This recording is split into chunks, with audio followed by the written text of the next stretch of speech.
Hello மக்களே, உங்கள் ஈஸ்வரி பேசுகிறேன். இன்றைக்கி செவ்வாய்க்கிழமை கிளம்பிட்டோம். குன்றத்தூர் கோயில் முருகருக்கு தான் கிளம்பியாச்சு. சரியான கூட்டங்க கோயிலில். அப்படியே விளக்கேற்றிட்டு லைனில் போய் நின்றோம். இன்னும் லைன் கடன்னு போயிடுச்சுங்க. கோயிலில் பார்த்தோம், சாமியை பார்த்தாச்சு. அதை விளக்கேற்றி முடிச்சிட்டேன்.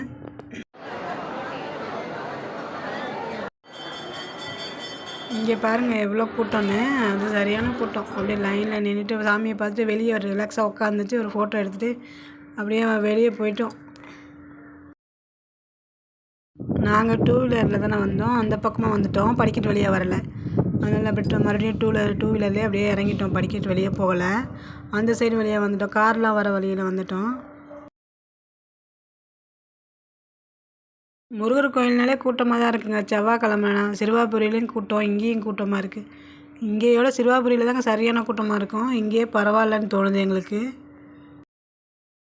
அந்த கோயில் பக்கத்துலேயே ஒரு திருநீர்மலையன் பெருமாள் கோயில் இருக்குது. அங்கேயும் போயிட்டு வந்துவிட்டோம். அங்கேயே 12:30க்கெலாம் க்ளோஸ்ன்னு 12 மணிக்கே பார்த்தாச்சு. அதை பார்த்துட்டு வெளியே வந்து ஃபோட்டோ எடுத்தோம். அதுக்கப்புறம் மாங்காடு காமாட்சி அம்மன் கோயில் கிளம்பியாச்சுங்க. அது வந்து இங்கே தான் போயிட்டுருக்கோம். இங்கே கூட்டம் இருந்துச்சு, ஆனால் ரொம்ப கூட்டம் இல்லை, பரவாயில்லாமல் இருந்தது கூட்டம்.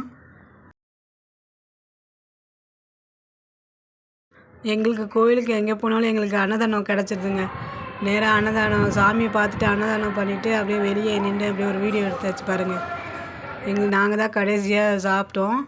அதுக்கப்புறம் பார்த்துட்டு வெளியே வந்துட்டோம். ரொம்ப ரிலாக்ஸாக வந்தோம். அவ்வளோ வீட்டுக்கு கிளம்பியாச்சு. ஓகேங்க, பாய்.